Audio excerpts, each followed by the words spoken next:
Differences between generations X, Y, and Z. Which one are you? Since you're on the internet right now, and assuming it's not your first time, you've probably already noticed that this space is pretty much dominated by a younger crowd. You've likely heard them referred to as millennials, or is it Gen Z? And how are they different from generations X and Y? What's with all the labels anyway? And how can you make heads or tails of which one you belong to and what defines your generation? Well, according to sociologist Karl Mannheim, it all comes down to generational location, meaning that all members of a generation share a similar collective experience. We'll get into what those might be for your generation. But before we do that, take this moment to subscribe to our channel and hit that notification bell so that you'll always be the first to see all our new videos. Now, where were we? Yes. People are categorized into generations depending on when they were born. For today's video, we're going to focus on people born in the US. As of now, there are 5 living generations. The traditionalists, also known as the silent generation, who were born before 1945.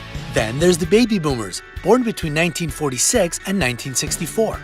Anyone born between 1965 and 1979 are considered Generation X, while millennials, or Generation Y, were born between 1980 and 1995. Finally, there's Gen Z, or Centennials, who were born from 1996 to the present.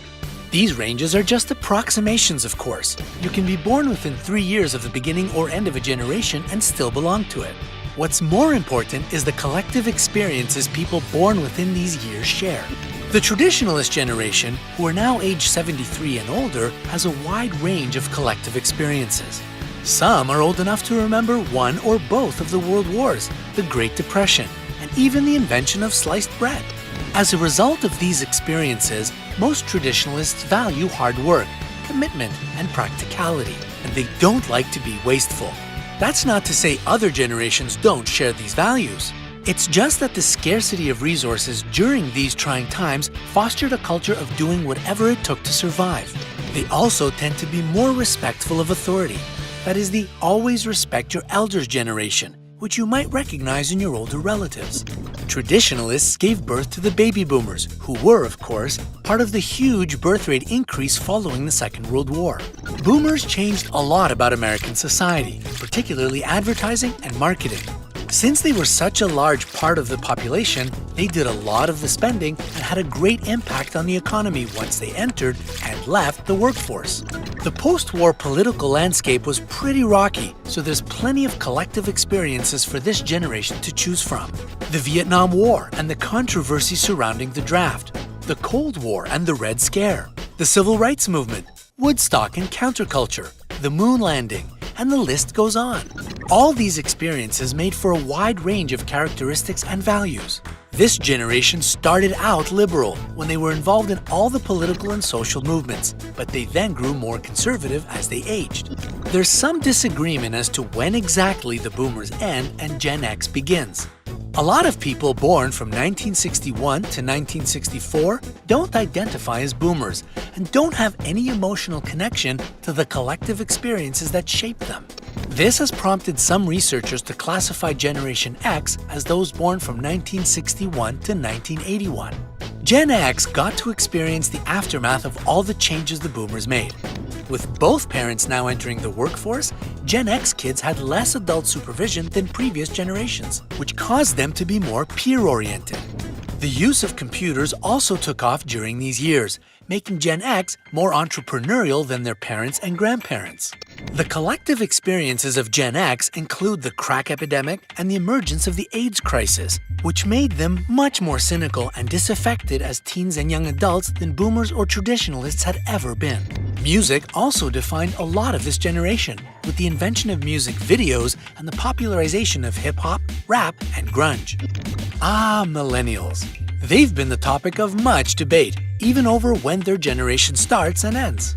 Some demographers have decided that millennials were born as early as 1977, while others extend their cutoff to as late as 1999. And of course, there's the ever-popular millennial bashing.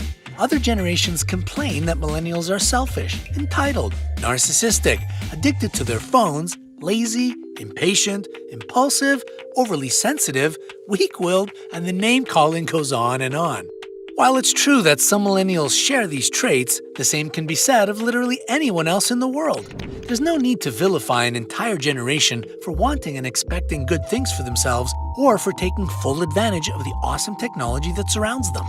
In fact, the sweeping technological advances of the digital age have made millennials much more group-oriented than their predecessors, which accounts for their social progressiveness and tendency towards left-leaning politics. Gen Z includes everyone born in the 21st century. They can be the children of either Gen X or millennial parents, and this difference can affect their relationship with the technology they've grown up with. Gen X parents who were raised without widespread access to the internet are more likely to be restrictive with their kids' devices. Millennial parents, on the other hand, grew up as the technology we have now was developing and gaining popularity, so they tend to be more lenient when it comes to their children using gadgets. Such digital savvy lends itself to the entrepreneurial spirit mentioned earlier with Gen X, so Gen Z also tends to value collaboration more in both school and work. Centennials were born into an environment where digital devices were widespread and readily available, so they have a very different relationship with it than previous generations. In fact, 40% of Centennials surveyed said that a reliable Wi-Fi connection is more important to them than reliable bathrooms. Of course, it's possible they might use that Wi-Fi to find a nearby public restroom, but still, it's the principle of the matter. Millennials and Centennials share the most similarities and collective experiences out of all the living generations, so there's a lot of debate about the exact range for each of them. No matter where exactly these generations start, they've mostly experienced the same things. A majority of millennials can remember where they were when the September 11th terrorist attacks happened. They can tell you exactly when they got their first cell phone and when they first made a MySpace account. They can recognize the theme songs to Family Ties, Rugrats, and other popular shows of the 80s and 90s. Someone born in 1996 might not remember or have an emotional connection to the events of 2001, which is why some researchers classify them as centennials rather than millennials. The technological immersion that marks the turn of the century and defines the younger generations has definitely affected how they communicate. Everything online happens pretty much instantaneously, so millennials and centennials tend to expect other things to happen quickly too, especially responses to texts and emails. It's also led to a specific sort of humor in Gen Y and Z that completely baffles older generations. A lot of this humor references other jokes, so if you haven't seen a specific Vine or SpongeBob episode, then it just sounds like nonsense. You could even count meme culture as a collective experience the two generations share.